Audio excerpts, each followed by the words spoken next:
My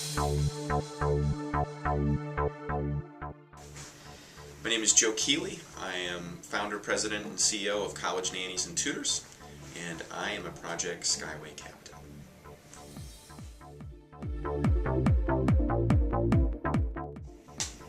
Well, I guess I realized I was an entrepreneur after I was already involved with my current business, and there became a fancy name and title for it. I grew up in a small town in North Dakota where they didn't use the word entrepreneur. When I was in college, I couldn't spell it, so I wasn't going to necessarily call myself an entrepreneur, but I started to hang around other entrepreneurs that I just gravitated towards them and learned from them, and I guess that's when I knew. Well, I think being an entrepreneur means that you have to pave the way. You have to be a leader, and it can manifest itself in a number of different ways, but I think it means that every day is an adventure. What drives me as a person is significance. I want to go and do whatever I do and do it with significance. So I go back to the core values of our company and myself, which is to have a can-do attitude, to be growth and results driven, and to ultimately leave it better.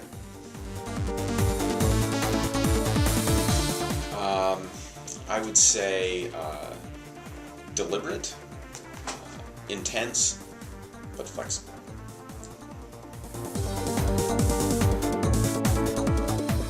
In my current business in College Nannies and Tutors, I'm passionate about building stronger families, and that's our purpose in the company.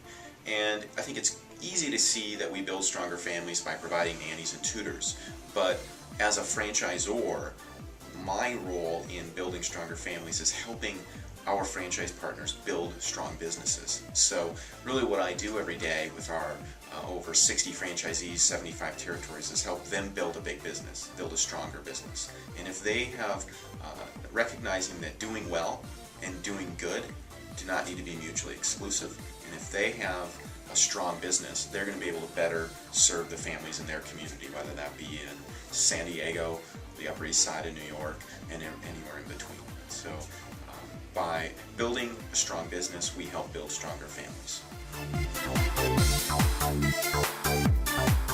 Most recently, when we think about the tech space, we had a very significant technology upgrade into our back-end system, which is a big part of what College Nannies and Tutors operates on.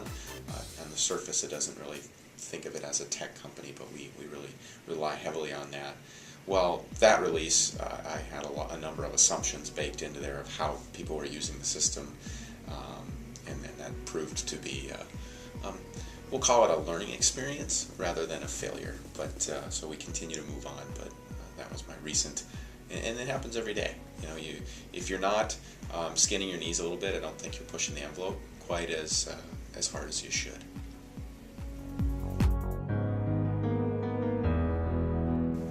I think when we look at the growth of College Nannies and Tutors, I started as a nanny in college after my freshman year, and I think one thing that I found of meeting successful entrepreneurs is that ideas take time.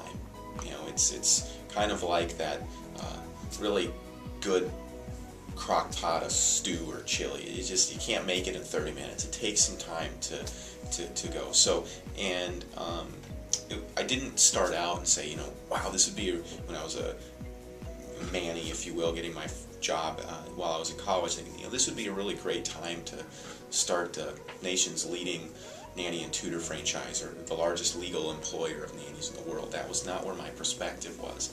My perspective was, hey, this is a great summer job, and maybe I didn't even call it a business. I can connect some other college students, some role models to work with families and make a little bit of beer money. I mean, it wasn't let's go start this big national brand. But as I continued to play with it and grow with it and have influence of others, I was able to start gaining some confidence, gaining some traction. And I think it's those decisive moments that it could go either way.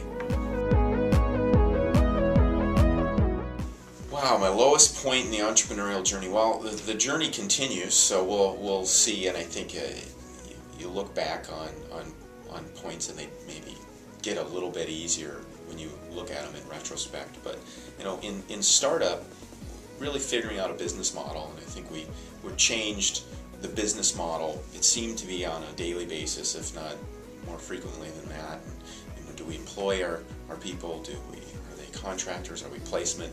And I think I talked to 72 insurance companies before the 73rd actually said, yeah, I guess we'll give you a shot. And it certainly wasn't for an inexpensive price tag. But so I think that when you're in the trenches, specifically when you're alone, which it can be particularly low. But that's why I think Project Skyway and other mentorship type programs can be an asset. Well, I want to help Project Skyway entrepreneurs because I think that it's about Minnesota. It's about the larger United States economy, and it's part of what gets me excited. I think that when you're out of that startup phase, you can lack some of that creativity.